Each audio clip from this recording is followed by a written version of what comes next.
Okay aunty, అందరికీ ప్రైస్తలా చిన్న సమయంలో దేవునిచ్చిన సమయాన్ని మనం సద్వినియోగం చేసుకున్నట్లుగా ప్రభు మనకిచ్చిన కృపకై మరొకసారి దేవుని వందనాలు చెల్లించుకుంటూ మనం వాక్యంలోకి వెళ్దాం. దేవుడు మనకిచ్చే ప్రతి నిమిషము ప్రతి గడియ కూడా మనకు అదే ప్రశస్తమైన సమయంగా మనం వాడుకోవాలి. దేవుని సన్నిధిలో మనము ఎంతో సమయం గడిపేటప్పుడు మనం ఎంతగానో జాగ్రత్తగా కూడా మనము సమయాన్ని ఉపయోగించుకోవటం చాలా ప్రాముఖ్యమైన విషయం. కాబట్టి వాక్యంలోకి వెళ్దాము. నిజంగా ఈ దినము దినవృత్తాంతాలు మళ్ళీ ఒకసారి కూడా మనం, ఎందుకంటే దినవృత్తాంతాలు గ్రంథము మనం ఇంతకు ముందు కూడా చెప్పుకున్నాం కదా, అన్నీ కూడా వృత్తాంతాలు అవన్నీ కూడా వంశావళులు ఎందుకు రాయబడినాయి మనం చెప్పుకున్నాం ముందే. ఎందుకంటే మనం చాలామంది కూడా ఎవరైనా మనకు పరిచయం అయినప్పుడు, ఎవరైనా పిల్లల్ని చూసినప్పుడు కానీ మనల్ని చూసినప్పుడు మేము పలానా వాళ్ళ పిల్లలము అంటే అప్పటికప్పుడు ఏమంటారు, ఓహో పలానా వాళ్ళ కుమార్తెవా, పలానా వాళ్ళ కుమారుడివా అంటాం కదా. అట్లా అనమాట. బైబిల్లో కూడా మనం అందరి గురించి తెలుసుకుంటే అలా ఉంటుంది. ఇంకా పేర్లు దేనికి ఉపయోగపడతాయి అంటే మనం బైబిల్లో నుంచే పేర్లు పెట్టుకుంటూ ఉంటాం కదా. బైబిల్ పేర్లు ఎక్కువగా పెట్టుకుంటూ ఉంటాం, ఒక మీనింగ్తో, ఒక అర్థవంతంగా, ఒక ఉద్దేశపూర్వకంగా మన పేరెంట్స్ మనకు పేర్లు పెడతా ఉంటారు. కాబట్టి ఆ విధంగా మనము వంశాల పేర్లు మనము చూసుకోవచ్చు. ఇప్పుడు కొన్ని పేర్లు మనము పెట్టుకోలేం. నా తల్లి అయితే మా అమ్మనే మాకందరికీ పేర్లు పెట్టింది. నిజంగా నాకు ఒక అన్నయ్య, ఒక తమ్ముడు, ఇద్దరు అక్కలు, మేము ముగ్గురం మధ్యలో అన్నమాట. అట్లా అంటే ఫస్ట్ అమ్మ ప్రార్థన చేసినప్పుడు చాలా సువార్త బాగా చేసేదమ్మ, చాలా ప్రేయర్ఫుల్గా కూడా ఉండేది అని దేవుణ్ణి అడిగి చేసేది. తర్వాత దుష్టుడు తొందర పెట్టాడు, కానీ అమ్మ ఆరంభ దినాల్లో చాలా బాగా ఉండింది. చివరిలో కూడా ప్రభు కృపను బట్టి ప్రభు ప్రార్థనాపూర్వకంగానే అమ్మని ప్రభు తీసుకోవటం జరిగింది. నిజంగా ఫస్ట్ మగపిల్లలకి తిమోతి అని పేరు పెట్టాలి అనుకుందంట. ఎందుకంటే పేర్లలో ఉన్నాం కాబట్టి చెప్తున్నా, సందర్భం వచ్చింది కాబట్టి. తిమోతి అనే పేరు చాలా ఇష్టము. ఎవరుడైనా తిమోతి లాగా ఉండాలి పిల్లలని తిమోతి పెట్టాలనుకుంటే దేవుడు అన్నాడంట, నువ్వు ఎలీషా అని పేరు పెట్టు అని. అందుకే పెద్దన్నయ్య పేరు ఎలీషా. తర్వాత షకీనా అనే పేరు అంటే అమ్మకు చాలా ఇష్టం అంట. షకీనా పెడతావు ప్రభా అని. తర్వాత పెద్దక్క ఎలిజబెత్ అని పెట్టమని. తర్వాత ఇంకొక అమ్మాయి కన్నా షకీనా అని పెడతావు ప్రభా నా ఆశ తీర్చంటే హెప్సిబా అని పెట్టమని. తర్వాత ఇంకొక అమ్మాయికి అని, నా గురించి మాత్రం డైరెక్ట్గా మేరీ అని, యేసు ప్రభు తల్లి పేరు మేరీ, దయాప్రాప్తురాలుగా ఉండాలి అని చెప్పి ఆ విధంగా పెట్టడం జరిగింది. అసలు లాస్ట్ వాడి కన్నా తిమోతి అని పెడతాను ప్రభా అంటే దేవుడు అని చెప్పాడు. నువ్వు ఎలియేజర్ అని పేరు పెట్టా. ఈ విధంగా మా పేర్లు అన్నమాట, మా కుటుంబ సభ్యుల పేర్లు అవి. కాబట్టి దేవుడు ఏదేమైనా ఒక ఉన్నతమైన తలంపులు దేవునికి ఉంటాయి. నిజంగా మొన్న సండే స్కూల్లో నేను ఆకాను గురించి చెప్పాను పిల్లలకి, చాలా ఎంజాయ్ చేసినారు. మరొక స్టోరీని లింక్గా తీసుకొని చెప్పటము, పిల్లలు చాలా సంతోషంగా నవ్వుతూ వినటం చాలా బాగుంది. పిల్లలతో ఏకమైపోవటం నిజంగా చాలా సంతోషం అనిపిస్తుంది చిన్న పిల్లలతో గడపటం. ఆ విధంగా ఆకాను పేరుకి అర్థమైంది, ఒక్కొక్క పేరుకి ఒక్కొక్క అర్థం. ఆకాను ఎవరిని పెట్టుకుంటారా? ఆకాను పేరుకి అర్థమైందంటే అంటే గందరగోళం చేసేవాడని, అంటే ప్రాబ్లం అన్నమాట. కాబట్టి ఆ ట్రబుల్ మేకర్గా ఉన్నాడు. నిజంగా దొంగతనం చేయటము అక్కడ, తర్వాత వాళ్ళ కుటుంబాన్ని అంతటిని కూడా ట్రబుల్లో పడేశాడు. నిజంగా అట్లా ఉంటుంది పేర్లు అన్నమాట. కాబట్టి మనం పేర్లు కూడా అర్థవంతంగా పెట్టుకుంటాం కదా. కాబట్టి ఆ విధంగా పేర్లు ఇవ్వటం జరిగింది. ఇంకా నిన్న అధ్యాయంలో చూస్తే నూను కుమారుడు యెహోషువ, ఈ విధంగా యెహోషువ గురించి కూడా మనం వచ్చింది. నిజంగా ఇక్కడ గాజా అనే గ్రామాలు కూడా మనం చూసాం. గాజా ఇప్పుడున్న గాజా ఇప్పుడు కూడా ఉంది. గాజా అనగానే మనకు గుర్తొచ్చేది ఫిలిస్తీన్లు అండ్ సంసోను గాజా పట్టణానికి వెళ్ళి ఏ విధంగా గెలుచుకున్నాడు దేవుని బిడ్డల పక్షంగా నిలబడి. నిజంగా ఆ విధంగా మనం చూస్తూ వస్తున్నాం. నిజంగా ఇప్పుడున్న పేర్లన్నీ కూడా బైబిల్లో నుంచి వచ్చినాయే. గ్రహించరు. చెప్పాలంటే అసలు వేదాల్లో ఋగ్వేదం, యజుర్వేదం వీటన్నిటిలో కూడా క్రీస్తుని గురించి ఉంది, యేసుక్రీస్తు ప్రభువారి గురించి ఉంది. అక్కడ వేదాల్లో ఏం రాయబడింది అంటే ఒక మేక ఆ విధంగా వచ్చి బలి పశువు అయిపోతుంది. బలిగా అవి అయిన తర్వాత దాని ద్వారా ఆ యొక్క బలి పశువు రక్తము ద్వారా విమోచన వస్తుంది అన్నట్టుగా రాసినారు వేదాల్లో, ఋగ్వేదాల్లో. నిజంగా. అంటే అది యేసుక్రీస్తు ప్రభువారు. ఎందుకు దేవుడు అంటే వేదాల్లో కూడా యేసు ప్రభువారి గురించి వ్రాయబడింది, కానీ గ్రహించటం లేదు. గ్రహించకుండా మనోనేత్రాలకు సాతాను గురుడ్డితనం కలుగజేసినాడు. యేసు అంటే దేవుడు ఒక్కడే, దేవునికి మనుషులకు మధ్యవర్తి ఒక్కడే, ఆయనే ప్రభు అయిన యేసుక్రీస్తు ప్రభువారు అని ఉంది. వేదాల్లో కూడా బ్రహ్మ ఒక్కడే అని ఉంటుంది. బ్రహ్మ అంటే సృష్టికర్త అని కూడా ఉంటుంది అన్నమాట. నేను కొన్ని విషయాలు ఆ విధంగా తెలుసుకుంటున్నాను కాబట్టి ఆ విధంగా మనం బుక్స్లో చదివినట్లు కూడా అయితే ఇవన్నీ తెలుస్తాయి. నిజంగా మాకు ఈ హౌస్ షిఫ్ట్ చేయాలన్నా, తర్వాత సేవకు వచ్చిన తర్వాత మేము ఊర్లు తిరగాలన్నా మాకు సామాన్ల కంటే ఎక్కువ బుక్స్ ఉండే. ఏంటంటే బ్యాగ్స్ చాలా పెద్ద పెద్ద సంచులకి వేసుకొని పోయేవాళ్ళం మేము బుక్స్. అలాంటిది చివరిలో అనంతపూర్లో షిఫ్టింగ్లో బుక్స్ అన్నీ మాయమైపోయినాయి. షిఫ్టింగ్ ఒక అబ్బాయికి అప్పు చెప్పాము, బుక్స్ ఒక్కటి అడగలేదు, పెట్టలేదు, ఒక్క బుక్ నాకు చేరలేదు. ఈ విధంగా కొన్నిసార్లు అలా అయిపోద్ది అనమాట. అడగకుండా తీసుకోవటం కూడా అది మంచిది కాదు, అది దొంగతనం లాగా అవుతుంది. ఏదైనా చిన్న వస్తువైనా అడిగి తీసుకోవటం అది చాలా మంచిది. ఏదైనా పని చేసినప్పుడు నమ్మకంగా చేయాలి. నమ్మకమైన వారికి దీవెనలు మెండుగా ఉంటాయి నిజంగా. కాబట్టి ఆ విధంగా బుక్స్ రీడింగ్ అంటే నాకు ఫస్ట్ నుంచి చాలా ఇష్టం. ఆ విధంగా బుక్స్ చదవటము, ఎన్నో విషయాలు తెలుసుకోవటం అనేది కూడా మనకు చాలా ప్రాముఖ్యమైన. దేవుని పుస్తకాలు, పరిశుద్ధ గ్రంథంలో ఇంకా లోతైన విషయాలు మన పుస్తకాల ద్వారా కూడా మనం తెలుసుకోవచ్చు. ఈ విధంగా అన్ని పుస్తకాలు రాయబడింది. ఎందుకంటే అపోస్తలుడైన పౌలు గారు అంటారు, అపోస్తలుల గారు 17వ అధ్యాయంలో ఏమంటారంటే, 17వ అధ్యాయం అపోస్తల కార్యాలు 17 వచనం అనుకుంటా, దాంట్లో ఏమంటే నన్ను కనుగొందురేమో, నన్ను తడవులాడి కనుగొందురేమో అని. అందుకు వేదాల్లో కూడా ప్రభు రాయించాడు అవన్నీ విషయాలు. అన్నిటిలో రాయటానికి దేవుడు ఆ విధంగా అటువంటి జ్ఞానం వాళ్ళకి ఇచ్చినాడు. ప్రతి జాతి మనుషులను సృష్టించి దేవుడు వారు ఒకవేళ దేవుని తడువులాడి కనుగొందురేమో అని తను వెదకు నిమిత్తం నిర్ణయకారమున వారి నివాసానికి పొలిమేరలను ఏర్పరచును. ఆయన మనలో ఎవరికి దూరముగా ఉండేవాడు కాడు. అంటే ఎవరికి దేవుని సృష్టి, ప్రపంచమంతా దేవుని సృష్టి, దేవుని సృష్టి ఏ ఒక్కరికి కూడా దేవుడు దూరంగా ఉండటానికి ఇష్టపడడు. అందుకే తడవలాడి అంటే ఆ విషయాల్లో ఉన్న విషయాలు గ్రహించాలి అని ప్రభువారు అందులో కూడా వ్రాయించినాడు. నిజంగా అది చాలా గొప్ప విషయం. ఆ విషయాలు వాళ్ళు కూడా గ్రహించాలని మనం ప్రార్థన చేయాలి. కానీ చాలా మంది వాదిస్తూ ఉంటారు, వాళ్ళని తిడుతూ ఉంటారు. అట్లా చేస్తే వాళ్ళు ప్రభు ప్రేమలోకి రాలేరు. నిజంగా అటువంటి వారి కోసం కూడా వాళ్ళకు కూడా దేవుడు జ్ఞానం ఇవ్వాలని మనం ప్రార్థించాలి. ఎవరు కూడా మనం దూషించటం, వాళ్ళని తిట్టడం, వాళ్ళు తిట్టినట్టు మనం తిడితే వాళ్ళకి మనకు తేడానే ఉండదు అని దేవుని ప్రజలు, డిబేట్లు పెట్టే వాళ్ళు కూడా గ్రహించాలని మనము ప్రార్థన చేయాలి. నేను అదే దీపాంటి కూడా ప్రార్థన చేస్తూ ఉన్నాను. డిబేట్స్ పెట్టడం వల్ల చాలా నిజం అది దానివల్ల కీడే కానీ మేలు జరగటం లేదు. ఇంకా దేవునికి వాళ్ళు దూరం అవుతారు. కాబట్టి మనం వాళ్ళ కోసం ప్రార్థన చేయాలి. ఆ రోజు హిట్లర్ వచ్చి ఏమైనాడు? హిట్లరు కోట్ల మంది యూదులు చంపేశారు. అంతరించారా? అంతరించలేదు. యూదులు దేవుని బిడ్డలు పుట్టుకొస్తూనే ఉంటారు. హిట్లరే చనిపోయినాడు చివరికి. నా ఆత్మ సాతానికి అప్పచెప్పుకుంటున్నా అని సాతానికి తన ఆత్మను అప్పచెప్పి చనిపోయాడు. ప్రభువుకి అప్పచెప్పాలి. ప్రభువు చూచుకుంటాడు. నిజంగా మన నోటిని జాగ్రత్తగా కాపెట్టుకోవాలి. అవసరమైన మాటలే మనం మాట్లాడాలి, జ్ఞానముగా మాట్లాడాలి. దేవుడిచ్చిన నోరు ఇది. దేవుని మాటలకి ఎక్కువ సమయం మనం ఇవ్వాలి. దేవుని వాక్యానికి ఎక్కువ సమయం మనం ఇచ్చినట్లయితే దేవుడు మనల్ని దీవెనకరంగా, ఆశీర్వాదకరంగా వాడుకుంటాడు. ఈ విధంగా నిన్న మెసేజ్లో మై పాపం ఎడిటింగ్ చేస్తుంది నా వాక్యము, కానీ వాక్యాలు ఏదైనా పెట్టినప్పుడు అంటుంది, మమ్మీ నా మీద అట్లా చెప్పినావు, నేనేమి ఎక్కువ తినను కదా అంటుంది. తిండిపోతూ అయితే గొంతు కత్తి పెట్టుకుంటే అట్లా కాదు నాన్న, నువ్వు తినకూడని తిన్నావు. ఏ టైంలో తినాలో ఆ టైంలో తినలేదు, తినకూడదు ఎక్కువ తినేసావు. ఆ సీజన్లో, రెయినీ సీజన్లో ఐస్ క్రీమ్స్, కూల్ డ్రింక్స్ అది చెప్పాను.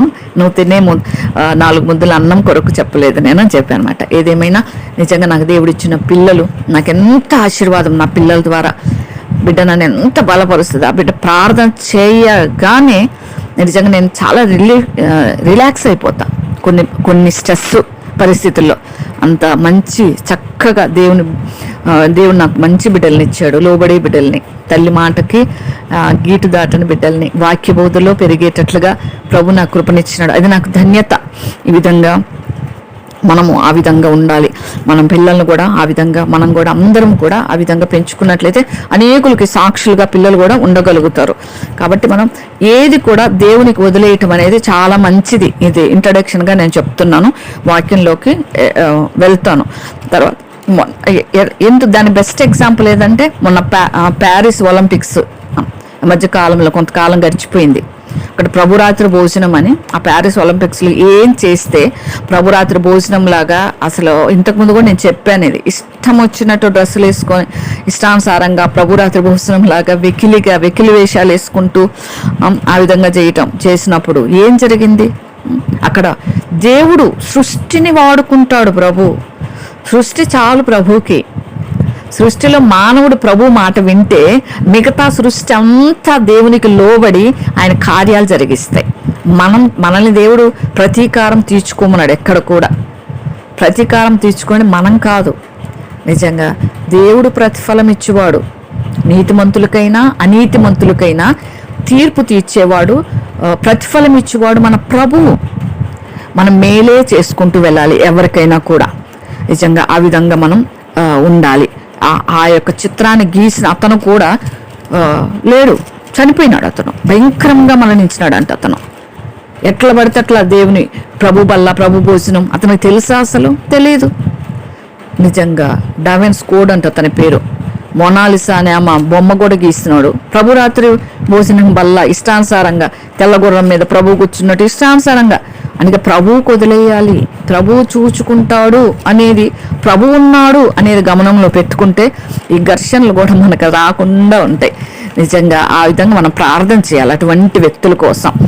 ఎందుకంటే వేల మందికి వాక్యం చెప్పే వాళ్ళ కోసం మనం బాగా ప్రార్థన చేయాలి. ఎందుకంటే చాలా మంది వాళ్ళ వాక్యం వింటూ ఉంటారు కాబట్టి వాళ్ళు తప్పుగా మాట్లాడకుండా యూట్యూబ్స్లో వేల మంది, లక్షల మంది చూస్తూ ఉంటారు. కొంతమంది అయితే తప్పుడు బోధ వెళ్ళిపోయినట్లయితే చాలామంది నష్టపోతారు.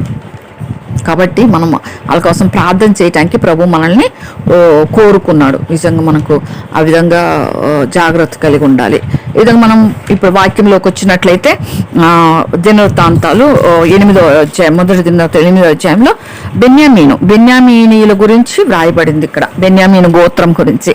నిజంగా గోత్రాలన్నిటినీ యాకోబు కుమారుల ద్వారా దేవుడు ఆశీర్వదించటం చాలా ధన్యం. పుట్టిన 2 కుమారుల్లో ఒకరు శపించబడటం ఏశావు, నిజంగా యాకోబు ఆశీర్వదించబడటం. ఒక కుటుంబంలోనే ఒకరి మీదకి శాపం, ఒకరి మీదకి ఆశీర్వాదం. నిజంగా అందుకే రక్షణ ఈ దినాల్లో కూడా మనకి ఎవరికి వారికి వ్యక్తిగతం, ఎవరి రక్షణ వాళ్ళదే. పేరెంట్స్ రక్షణ పిల్లలకి రాదు. పేరెంట్స్ బోధకులైతే పిల్లలు బోధకులు కాదు. అందరూ ఒకే పని చేయలేం. దేవుడు కృపావరాలు కొంతమందికి కొన్ని ఆ విధంగా ఇస్తాడు. అందరం ఒకే పని చేయాలని దేవుడు ఎప్పుడు చెప్పడు. అందరూ బోధకులు కాదు, అందరూ పాస్టర్లు కాదు, అందరూ సేవకులు కాదు, అందరూ పెద్దలు కాదు, అట్లా ఆ విధంగా అనమాట. కాబట్టి ఎవరికి ఏది ఇచ్చాడో అది గమనించినప్పుడే మనం ఆత్మ మనలో పనిచేస్తున్నట్టు, పరిశుద్ధాత్ముడు మనతో మాట్లాడుతున్నట్టు. మనకి ఏది ఇచ్చాడో దేవుడు అందులో ఉంటే మనం ఫలిస్తాం. మనం లేదు అంటే అన్నిట్లో వేలు పెడితే మనం కలవరం వచ్చేస్తుంది, మనకి కలత వచ్చేస్తుంది, పక్కన వాళ్ళు కూడా కలవరపడిపోతారు కదా. ఆ విధంగా మనం ఉండకూడదు. మనం గ్రహించాలి ప్రభు మనకి ఏదైతే వరం ఇచ్చాడో అందులో ముందుకు కొనసాగాలి. ప్రభుని అడగాలి, ప్రభు నువ్వు నాకు ఏం వరం ఇచ్చావు? కృపావరాలు నిజంగా దేవుడు బాప్తిస్మం తీసుకున్న తర్వాత ఇస్తాడు. దేవుని బిడ్డలు తలమించి పెట్టి అభిషేక ప్రార్థన చేస్తారు. అప్పుడే పరిశుద్ధాత్మను మనలోకి వచ్చేస్తాడు. మరి ప్రత్యేకంగా పరిశుద్ధాత్మను పొందుకునేది ఏముండదు. పరిశుద్ధాత్ముడు లేకుండా మనం అసలు భూమి జీవించలేం.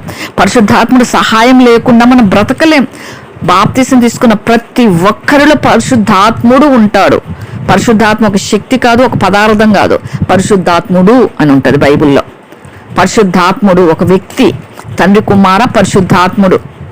నిజంగా తండ్రి పరిశుద్ధాత్మ ఇద్దరు కలిసి భూమి మీదకి కుమారుని పంపించారు. తండ్రి కుమార పరిశుద్ధాత్మ ముగ్గురు కలిసి సృష్టిని చేశారు. పరలోకములో ఉన్నవి కానీ భూమి మీద ఉన్నవి కానీ అన్నిటినీ సృష్టించింది ముగ్గురు కలిసి. తర్వాత కుమారుడు భూమి మీదకి రావటానికి పరిశుద్ధాత్మ తండ్రి కలిసి కుమారుని పంపించారు. ఆ విధంగా పరిశుద్ధాత్ముడు మన స్నేహితుడుగా, మనకు తోడుగా, మనకు ఆదరణకర్తగా, మన బలపరిచేవాడుగా మనతో ఉంటాడు, మనలో ఉంటాడు. ఎప్పుడు కూడా మనకి ఎప్పుడు సహాయం చేస్తూ ఉంటాడు. ఇంకా పరిశుద్ధాత్మని మళ్ళీ పొందుకోవాలి అంటే ఇంతవరకు పరిశుద్ధాత్ముడు మనలో లేనట్టే, అంటే మనకు రక్షణే లేదు అని. కాబట్టి ఆ విధంగా మనం సరిగా వాక్యాన్ని అర్థం చేసుకున్నట్లయితే చాలా బాగుంటుంది. పరిశుద్ధాత్ముడు మన బాప్తిసం తీసుకోగానే, రక్షణ పొందగానే మన హృదయంలోకి పరిశుద్ధాత్ముడు వస్తాడు. మారు మనసు పొందిన ప్రతి ఒక్కరి హృదయంలో పరిశుద్ధాత్ముడు ఉంటాడు. పరిశుద్ధాత్ముడు ఉండి బాప్తిసం కొరకు సిద్ధపరుస్తాడు. కాబట్టి ఆ విధంగా పరిశుద్ధాత్ముడు కార్యాలు జరిగిస్తాడు. మన తండ్రి కుమార పరిశుద్ధాత్మ త్రియేక దేవుడు. ఎట్లా అంటే మన శరీరంలో ఆత్మ, శరీరము, ప్రాణం మన బాడీలోనే ఉంటాయి కదా. మూడు ఒకటిగా మన బాడీలు ఎట్లా పనిచేస్తాయో, మూడు ఒకటిగా మనం ఎట్లా అయ్యామో తండ్రి కుమార పరిశుద్ధాత్ముడు కూడా అంతే. కాబట్టి ఆ విధంగా మనం చక్కగా అర్థం చేసుకోవాలి. ఈరోజు చూస్తే మనకు బెన్యామీనుల గురించి, బెన్యామీను గోత్రం చాలా చిన్నది అంటాడు కదా. సౌలు గురించి కూడా వస్తుంది ఇక్కడ ఈ చాప్టర్లో లాస్ట్లో సౌలు ప్రస్తావన. నిజంగా సౌలు బెన్యామీను గోత్రీకుడు. బెన్యామీను గోత్రం చిన్న గోత్రం.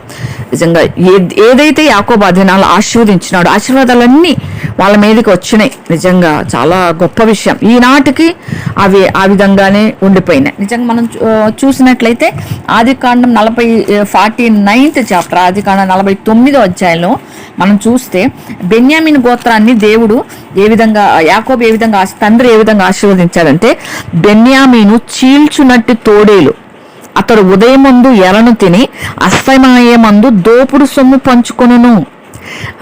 నిజంగా అట్లనే ఉంది. నిజంగా యుద్ధాలు బాగా చేస్తారు బెన్యామీను గోత్రికులు. అందుకే అంటాడు కదా దావీదు, సమూయేలు 2వ సమూయేలు 1వ అధ్యాయంలో వాళ్ళ గురించి రాస్తా అంటాడు కదా, శూరులు చనిపోయిరే. యోనాతాను సౌలు గురించి రాస్తూ, యుద్ధ వీరులు, శూరులు, బలాఢ్యులు చనిపోయి. సౌలు మంచిగా యుద్ధం చేసేవాడు. సౌలు మంచి యుద్ధశాలి, కాకపోతే ఒక్క మాట వినకపోవటం. అందుకే దేవుడు అంటాడు, మాట వినట శ్రేష్టం. మనం ఎన్నో మంచి పనులు చేసే కంటే మాట వింటే శ్రేష్టం. సౌలు అన్ని మంచి పనులే చేసినాడు, కానీ మాట వినలేదు. సమూయేలు చేసే పనులు తను పోయి వేలు పెట్టాడు. ఎవరు చేసే పని వాళ్ళే చేయాలి. సౌలుకు అప్పచెప్పింది రాజరికం బాధ్యత మాత్రమే. బలులు అర్పించాల్సింది సమూయేలు చేసే పనిని తొందరపడి చేయటం వల్ల దేవుడు అసహ్యించుకున్నాడు, తృణీకరించాడు. దేవుడు రాజ్యాన్ని తీసివేస్తా నీ చేతిలోంచి అని చెప్పినాడు. నిజంగా మాట వినకపోవటం అంత భయంకరమైనది.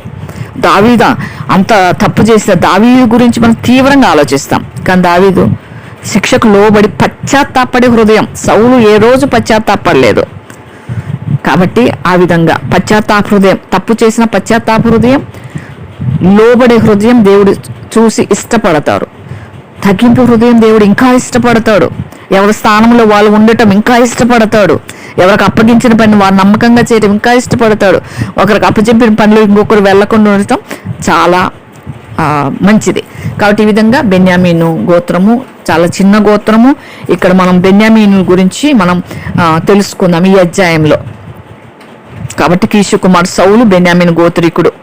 తర్వాత కాబట్టి యుద్ధాలు బెన్యామీను గోత్రం వాళ్ళు బాగా యుద్ధాలు చేస్తారు.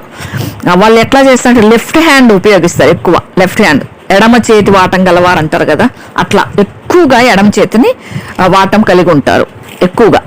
కాబట్టి వాళ్ళ వంశాలు వీళ్ళు ఈ యొక్క బెన్యామీన్లు ఎక్కడ ఉంటారంటే, యాకోబు ఆశీర్వాదంలో మాట వస్తుంది మనకి, యోర్దాన్ నది ఈస్ట్ వైపు ఉంది, అంటే తూర్పు దిక్కున. మృత సముద్రం నార్త్ సైడ్ ఉంది, అది ఉత్తరం దిక్కున. నార్త్ అంటే ఉత్తరం. బేతేలేమో వెస్ట్ సైడ్ పడమర. యెరూషలేము వచ్చేసి సౌత్ దక్షిణం. ఈ 4 అంటే ఈస్ట్, నార్త్, వెస్ట్, సౌత్, తూర్పు, పడమర, ఉత్తరం, దక్షిణం, ఈ 4 వీటి మధ్యలో బెన్యామీను గోత్రం ఉంటది. ఈ ఏరియాల్లో వీటన్నిటిని పంచిపెట్టిన వాడు యెహోషువ గ్రంథంలో చూస్తే ఒక్కొక్కరికి ఒక్కొక్క భాగం పంచిపెట్టాడు. యెహోషువ పని అది. దేవుడు యెహోషువకు అప్పగించాడు ఆ పని. తన పని తాను చేశాడు. అందరికి ఒక్కొక్క భాగాన్ని అప్పగించాడు. తర్వాత ఈ యెరికో, యెరూషలేం, ఈ యూదా రాజ్యంలో మెయిన్ సిటీస్ అన్నమాట. ఈ యెరికో పట్టణం, యెరూషలేము. అందుకే యెరికో గోడలు కూల్చి అక్కడికి వెళ్ళారు కదా ఇశ్రాయేల్ ప్రజలు. యెరికో చాలా పెద్ద పట్టణం వాళ్ళకి. యెరూషలేం యూదా రాజ్యంలో చాలా పెద్దది కదా. ఇప్పటికీ యెరూషలేం గురించి చాలా జ్ఞానవంతులు ఉన్నారని మనం మొన్న కూడా చెప్పుకున్నాం. నిజంగా ఈ బెన్యామీను గోత్రం కిందకి యెరూషలేము ఏరియాలో బెన్యామీను గోత్రం వస్తుంది. కాబట్టి బెన్యామీను గోత్రం కిందకి వస్తుంది యెరూషలేం. కాబట్టి వీటన్నిటి మధ్యలో ఉంటుంది బెన్యామీను గోత్రం. ఈ ఏరియాలన్నిటి మధ్యలో, తూర్పు, పడమర, ఉత్తరం, దక్షిణం, వీటి మధ్యలో ఉంటుంది. అందుకే అటు ఇటు సముద్ర ప్రయాణం చేసే వాళ్ళు ఏం చేస్తారంటే అక్కడి నుంచి వీళ్ళు ట్యాక్స్ కూడా వసూలు చేసుకునే అవకాశం ఉంటుంది అనమాట. అందుకే యాకోబు ఆశీర్వదిస్తాడు కదా, దోపుడు సొమ్ము తీసుకుంటారని చదివాం కదా. కాబట్టి ఆ విధంగా వాళ్ళు ట్యాక్స్ తీసుకోవడానికి అవకాశం ఉంటుంది. ఎవరు ఎటు పోవాలన్నా బెన్యామీను గోత్రాన్ని దాటుకొని వెళ్ళాలి. కాబట్టి ఆ విధంగా దేవుడు ఇచ్చిన మాట, నిజంగా యాకోబుకి ఎంత జ్ఞానం ఇచ్చాడు కదా దేవుడు, ఎవరిని ఎట్లా ఆశీర్వదించాలో అట్లా ఆశీర్వదించాడు. రూబేన్ నుంచి బెన్యామీను వరకు, ఇంకా కాబట్టి ఎఫ్రాయిం, మనష్షేల వరకు అన్ని గోత్రాలను కూడా చక్కగా దేవుడు ఎవరికి ఇవ్వాల్సిన ఆశీర్వాదం యాకోబు ఇవ్వటానికి దేవుడు జ్ఞానం ఇచ్చినాడు. అదే విధంగా జరుగుతూ ఉన్నాయి నిజంగా. కాబట్టి ఈ యూదులు ఏం చేస్తారంటే బెంజమిన్ గోత్రంలో యోర్దాను నదికి మృత సముద్రం పక్కనే ఉంటది అన్నమాట బెన్యామీన్ గోత్రం. అక్కడ నీళ్ళు చాలా బాగుంటాయి, కాబట్టి పంటలు కూడా బాగా పండుతాయంట. నిజంగా ఆశీర్వాదం కదా. వీళ్ళకి ఏంటంటే ప్రొటెక్షన్గా దేవుడు ఏమి ఇచ్చాడంటే పర్వతాలను ఇచ్చాడు.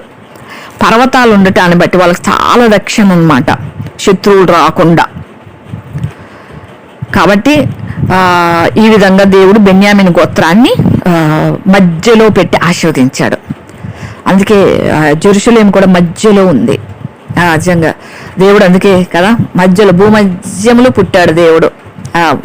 అందుకే యెరూషలేము అన్నిటికీ మధ్యలో ఉంటుంది అని, అది అక్కడే పుట్టాడు ప్రభు. ఎందుకంటే అందరికీ రాజుగా, అందరికీ ప్రభువుగా, అందరికీ రక్షకుడుగా, అందరికీ పాప విమోచన తెచ్చే విధంగా యెరూషలేములో యేసు ప్రభు వారు పుట్టడం కూడా జరిగింది. అది దాన్ని ఇప్పుడు యూదులు మిస్యూజ్ చేసుకుంటున్నారు. నిజంగా అది బాధాకరమైన విషయం. వాళ్ళు ఎరగట్లేదు, ఎరిగేలాగా.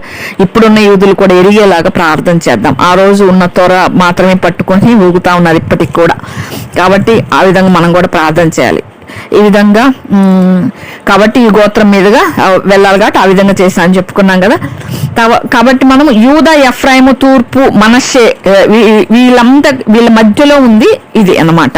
తర్వాత మనం ద్వితీయోపదేశకాండంలో చూస్తే కూడా మనకు కొంచెం తెలుస్తుంది. ద్వితీయోపదేశకాండం 33:1-2 ఒక మాట చదువుతాను. ద్వితీయోపదేశకాండము 33:1-2 వచనాల్లో కూడా వీళ్ళ గురించి కొంచెం రాయబడింది.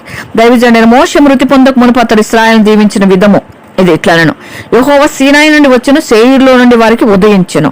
ఆయన పారాను కొండ నుండి ప్రకాశించెను, వేవేల పరిశుద్ధ సమూహం మధ్యలో ఆయన వచ్చాను. ఆయన కుడిపార్శ్వన అగ్ని జ్వాలలు మెరిచెను. ఆయన జనములను ప్రేమించుచు, అంటే దేవుడు ఏ విధంగా ఆశీర్వదించాడు అనేది, ఈ విధంగా ఆశీర్వదించాడు.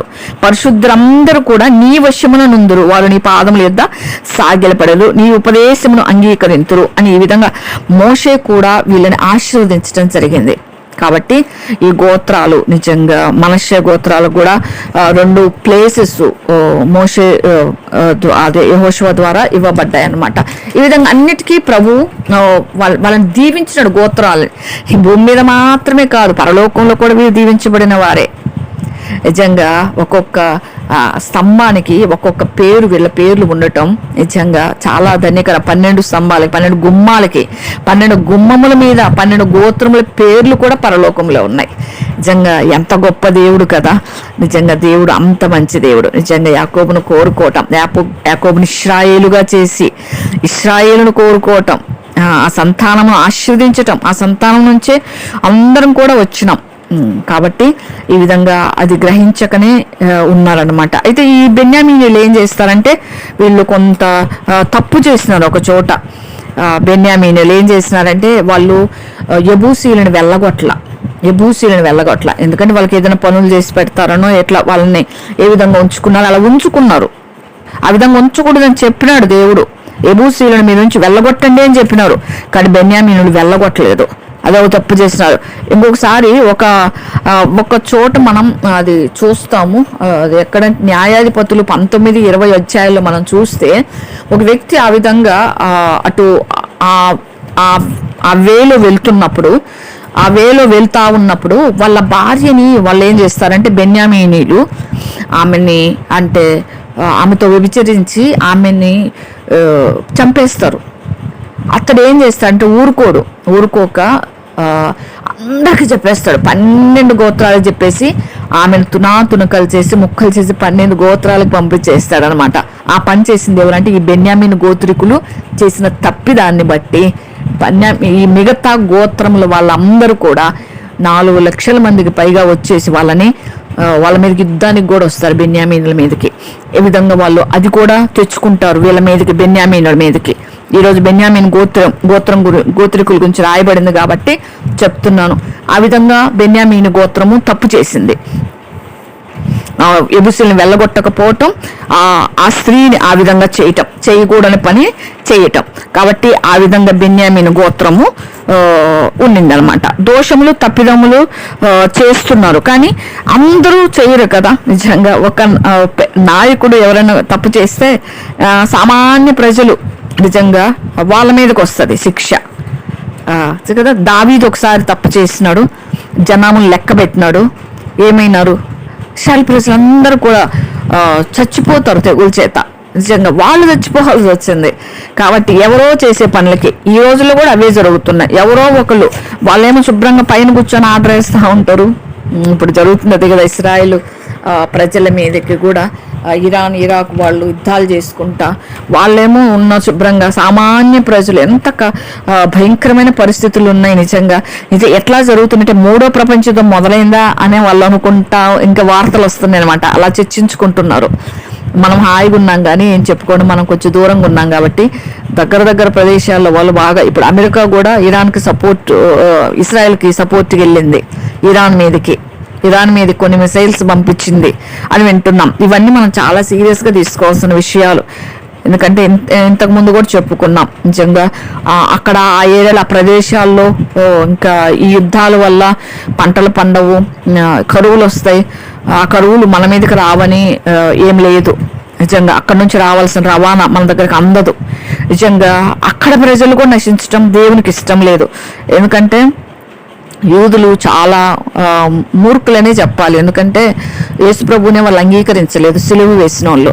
కాబట్టి ఆ రక్తము ఉంది కాబట్టి వీళ్ళల్లో కూడా ప్రవహిస్తూ ఉంది కాబట్టి వాళ్ళు తగ్గటం లేదు. మేము తగ్గం, ఇరాన్ అనిందంట మేము కాంప్రమైజ్ అవుతామని, తగ్గము అని చెప్పేసి వాళ్ళల్లో ప్రముఖుడిని హిజ్బుల్లా యొక్క ప్రముఖుడిని కూడా చంపేసేయటంతో వాళ్ళు ఇంకా రెచ్చిపోతున్నారు. ఇప్పుడు ఇరాన్ వాళ్ళు కూడా ఇస్రాయేల్ మీదకి యుద్ధానికి వచ్చినారు. యుద్ధాలు జరుగుతూ ఉన్నాయి, అక్కడ భయంకరంగా ప్రాణాలు గుప్పెట్లో పెట్టుకొని బతుకుతా ఉన్నారు. మనం ఇక్కడ చాలా ఎంజాయ్ చేస్తూ ఉన్నాం. నిజంగా మనం ప్రార్థన చేయాలి. నిజంగా దేవుడు చెప్పిన మాటలు నిజంగా ఎట్లా అక్షరార్థంగా నెరవేరుతాయని. మామూలుగా ఏంటంటే ఇరాన్ వాళ్ళు అరబ్బులు హాగరు సంతానం అబ్రహాము అబ్రహాముకు శారా ఇచ్చిన హాగరు పుట్టిన సంతానం అయినా దేవుడు వదలలేదు. ఎందుకంటే హాగర్ ఏమి నేను పోయి అబ్రహాంతో ఉంటానని లేదు, శారా చేసింది ఆ పని. దేవుని కోసం వేచి చూడకుండా తొందరపాటు కలిగి హాగరుని ఇచ్చింది. ఆ కారణాన వారి నుంచి వచ్చిన సంతానాన్ని దేవుడు వదలలేదు. ఎందుకంటే అబ్రహాం ప్రార్థన చేస్తాడు. ఎందుకంటే అబ్రహాం రక్తమే కాబట్టి ప్రభువా తోలేసినావు కానీ వాళ్ళని కూడా ఆశీర్వదించు అంటే దేవుడు వాగ్దానం ఇస్తాడు అబ్రహాంకి. అడవిగాడిది అంటే స్వభావం కలిగిన వారు అంటాడు దేవుడు.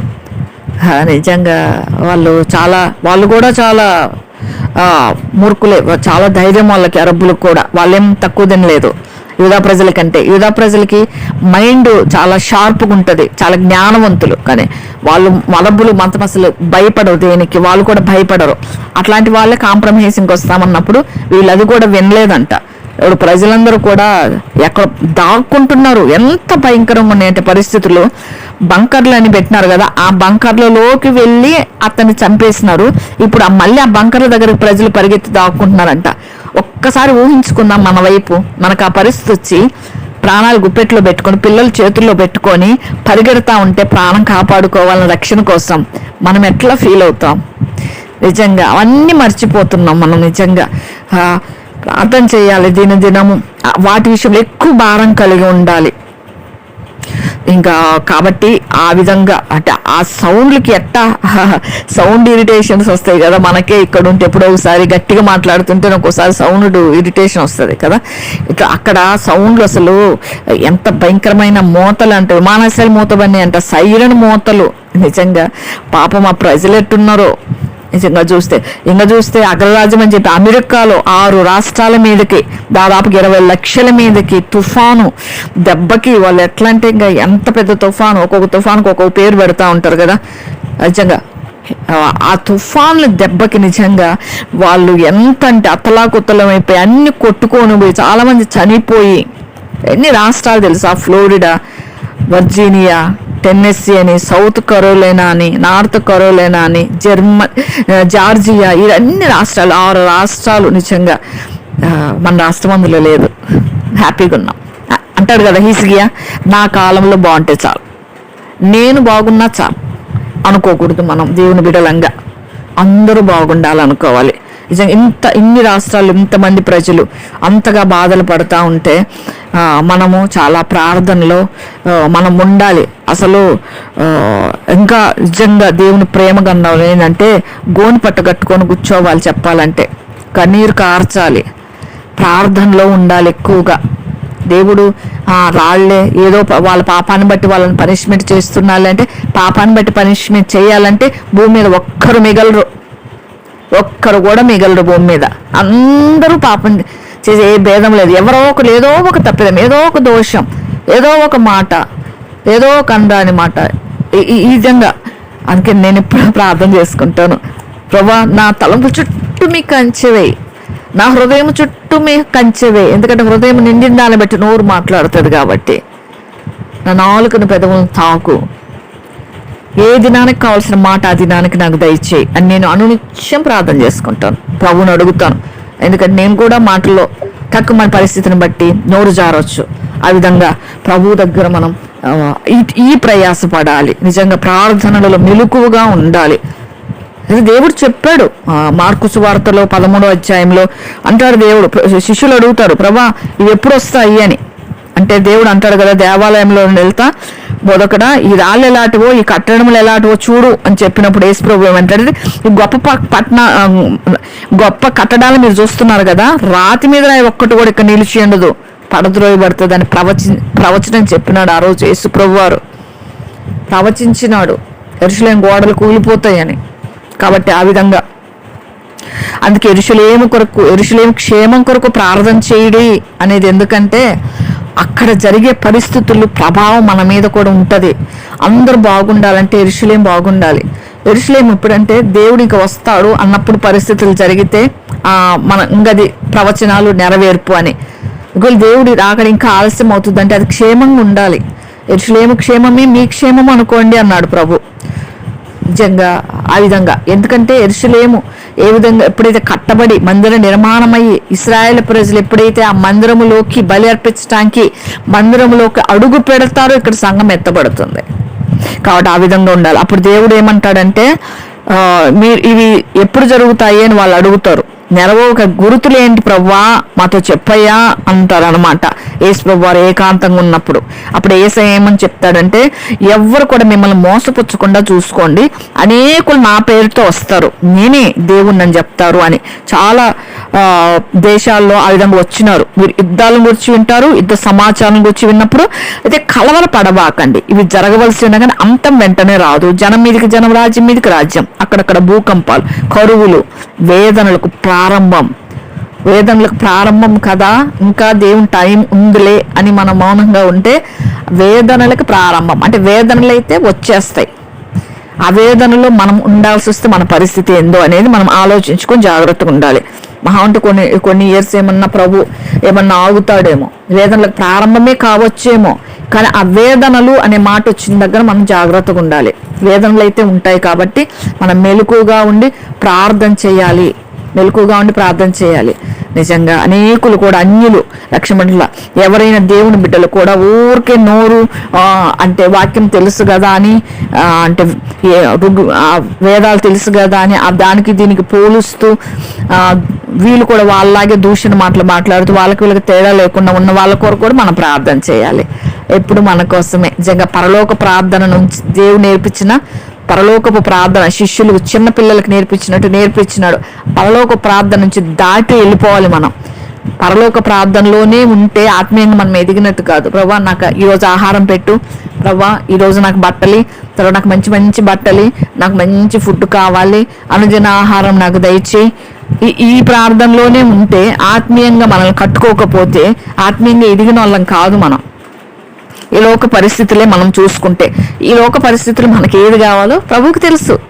నాకేది కావాలో, నా పిల్లలకి ఏది కావాలో ఆయనకి తెలుసు.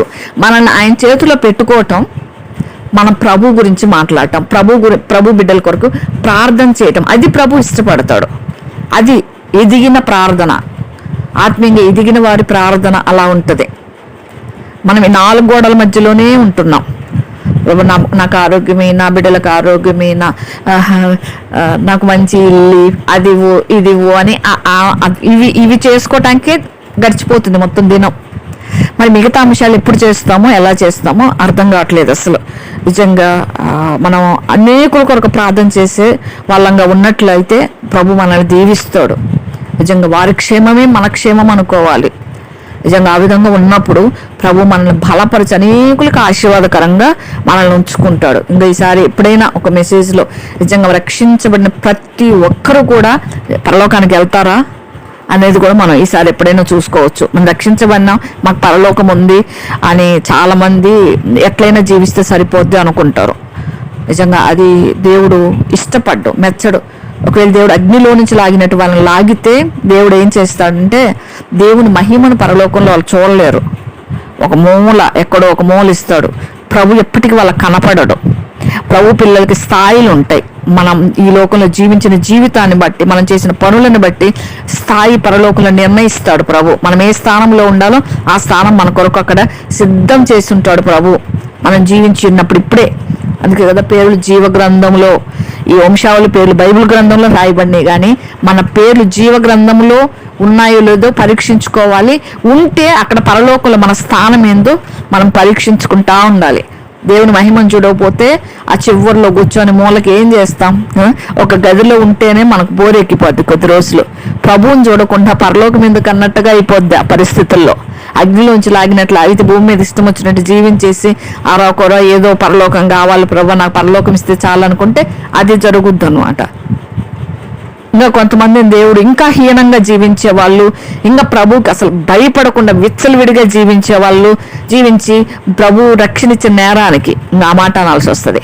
ప్రభు పాపం నమ్మి, ప్రభా నన్ను క్షమించి నా హృదయంలోకి రాయి అంటే నమ్మి రక్షణిస్తే దాన్ని అంటే మిస్యూజ్ చేసుకొని రక్షణ తగిన మారుమనసు తగిన ఫలాలు లేకుండా ఫలిస్తూ దేవుని ఆమెకు దూషణకరంగా బతికి చివరిలో తండ్రి నన్ను క్షమించు అంటే ప్రభు క్షమించకుండా ఉండలేడు కాబట్టి క్షమిస్తాడు, కానీ వాళ్ళ చీకటి బిలంలో వేస్తాడు. పండ్లు కొరుకుతూ ఉంటారు వాళ్ళు. వాళ్ళ నరకం ఉండదు, కానీ వాళ్ళకి స్థానం ఎక్కడంటే చీకటి గల బిలం, అందులో ఉంటారు. అదే ఒక్కొక్కరికి ఒక్కొక్క స్థానం ప్రభు నిర్ణయించి పెడతాడు. కాబట్టి మనము భూమి మీద ఉన్నప్పుడే పరలోకంలో మన స్థానం ఏందో మనమే చూస్ చేసుకోవాలి, మనమే నిర్ణయించుకోవాలి. మన పనులే మన పరలోకంలో స్థానాన్ని నిర్ణయిస్తాయి. ఇక్కడే నాకు పెద్ద స్థానం, నేను కదా అక్కడ ఉండాల్సిందే, మీరే అక్కడ ఉండాలనా, మీరే చెప్పాలనా, మీరే మాట్లాడాలనా అని మనం ఇక్కడే ఫీల్ అయిపోతూ ఉంటాం. నిజంగా పరలోకానికి పోయిన తర్వాత యుగ యుగాలు ఉండేది అక్కడ. ఇక్కడ కొంతకాలం ఉండే దీనికోసమే మనం వెంపర్లాడుతూ పాకులాడుతూ ఉంటాం, ఫీల్ అవుతూ ఉంటాం, ఇన్ఫీరియర్గా ఫీల్ అవుతాం, ఒక్కోసారి మనం తక్కువ చేసినట్టు ఫీల్ అవుతుంటాం. కానీ పరలోకంలో మన స్థానం చూసుకొని ఈ యుగాలు ఇంకా అదే ఫీల్తోనే బతికేసేయాలి అదనమాట. కాబట్టి మనం ఆ స్థానం కొరకు పాకులాడాలి. నిజంగా దేవుడు మనకి ఏదైతే ఇచ్చాడో అందులో ఉంటూ ప్రభు కొరకు సాక్షులుగా ఉండటానికి నిజంగా పరిశుద్ధాత్మ దేవుడు మనకు సహాయం చేయనుగాక.